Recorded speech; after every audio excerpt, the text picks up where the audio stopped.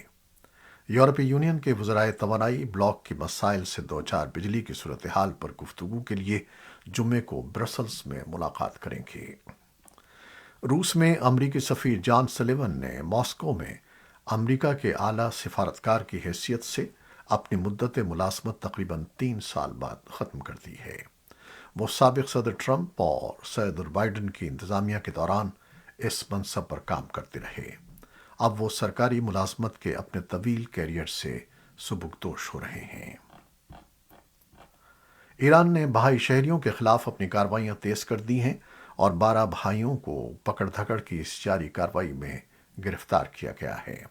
ان پر بدعتی ہونے اور اسرائیل کے ساتھ رابطے رکھنے کا الزام عائد کیا گیا ہے۔ ایرانی اور انسانی حقوق کے گروپس اس کی مذمت کر چکے ہیں۔ غزہ کے حماس حکام نے قتل اور اسرائیل کے ساتھ مبینہ تعاون کے الگ الگ مقدمات میں سزا پانے والے 5 فلسطینی مردوں کو سزائے موت دے دی ہے۔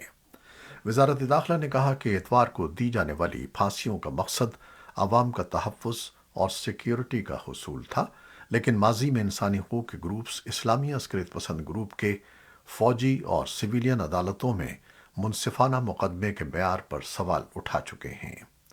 ایسوسیٹڈ پریس کے مطابق ان میں سے 2 افراد فلسطینی سیکیورٹی فورسز کے ارکان تھے اور انہیں فائرنگ اسکواڈ کے ذریعے ہلاک کیا گیا، جبکہ باقی 3 کو غزہ شہر میں ایک حفاظتی مقام پر صبح کے وقت پھانسی دی گئی۔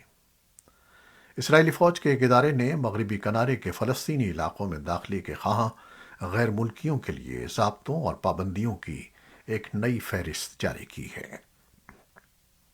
فلسطین شہری امور کے انچارج ادارے گوگیٹ نے اس سے قبل ضابطوں کے ایک مسودے میں سامنے آنے والی متعدد متنازع پابندیوں کو چھوڑ دیا ہے اور اتوار کو جاری ہونے والی متعدد تبدیلیاں زیادہ تر سطحی دکھائی دیتی ہیں۔ امریکی سفیر نے ان ضابطوں کے بارے میں تشویش کا اظہار کیا اور انسانی حقوق کے گروپس نے کہا کہ وہ فلسطینی آبادی پر اسرائیل کے 55 سالہ کنٹرول کو مزید سخت کرتی ہیں۔ یہ تھیں وہ خبریں جو فیس بک لائیو پر ہم نے آپ کے لیے پیش کیں۔ ہماری ویب سائٹ، یوٹیوب اور پوڈ کاسٹ پر یہ بلیٹن آپ کے لیے پوسٹ کر دیا جاتا ہے۔ آپ ہمارے بلیٹن کو شیئر کرتے ہیں اور اپنے کمنٹس میں اپنی محبتوں کا اظہار کرتے ہیں، جس کے لیے ہم آپ کے بے انتہا مشکور ہیں۔ اپنی ان محبتوں کو، ان کاوشوں کو جاری رکھیے گا۔ نیوز ایڈیٹر بہجت جیلانی کے ساتھ خالد حمید کو اجازت دیجیے گا۔ اللہ حافظ۔